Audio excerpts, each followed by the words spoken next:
back with another video, and today I'm doing a couple of things.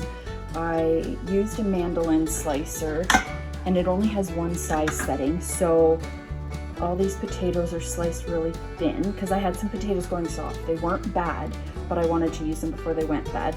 So I sliced them all and they're soaking in cold water, and I have them in my dehydrator. I'm about to start, and they're going to turn into the consistency of like the boxed scalloped potatoes, and then I'll put them in jars and put an oxygen absorber and preserve them that way.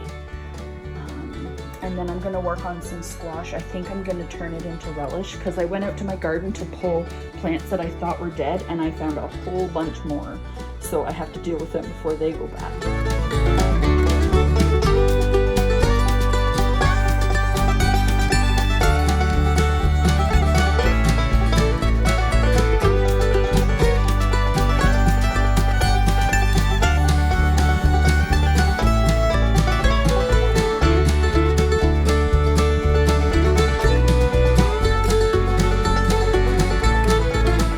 I've got all my squash washed and chopped, and I've got the onions and the vinegar and all the spices and the sugar added in.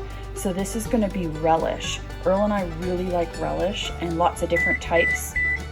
So I'm going to try this time, and it used every last bit. And I'll post the recipe that I'm using, but I had to multiply it by 2.2 because that's how much squash I had, so I just multiplied the rest of the recipe to have a proportionate amount. And my jars are getting hot, and the water bath canner is heating up, and now I have a mountain of dishes to do. And I have all these potatoes still. I'm trying to keep them soaked in water. I probably should put them in a bigger bowl, but they're starting to dehydrate already. And then I'll just keep putting these into the dehydrator as space becomes available, because it said anywhere from 4 to 16 hours, but they were so thin I don't think they're going to take that long. So I'll just keep rotating the shelves of the dehydrator as things become done, and I'll hopefully work my way through this bowl by tomorrow. We'll see.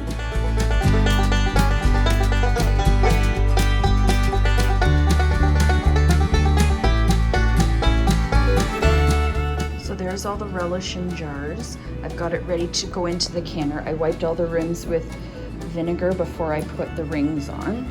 And there's 2, 4, 6, 8, 10, 12, 14, 16, 18, 21 jars. Most of them big, but just a few of them are the smaller ones. But I'm gonna get that into the canner, and they process for 10 minutes once the water comes back up to a boil. All of the jars are out of the canner now. There was 22, I had miscounted previously. And it was yellow squash, but the reason it looks darker is because the recipe called for onions, and I had red onions or purple onions, and so it darkened the bright yellow flavor. Plus there was a bit of turmeric in the recipe. So yeah, it's a little darker, but I'm sure it's gonna taste just fine.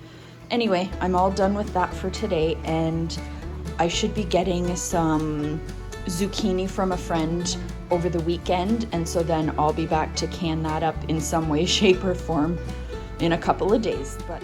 So these are the dehydrated potatoes. That's 2 trays worth, and they really don't take up that much room. So when I have a lot more done, or when I'm done that bowl, I'll show you how many jars worth I have. So in total so far, I have about 1.5 jars full of the potatoes, and I put an oxygen absorber into the full jar, but my dehydrator needed a rest and to cool down, so I'm going to finish the rest of the potatoes tomorrow. They're soaking in water so they won't oxidize. I just thought I'd put a picture up of our dinner. Earl grilled steak, and I did baked potatoes and the baby corn cobs, and it was really, really good. And we had some ice cream for dessert.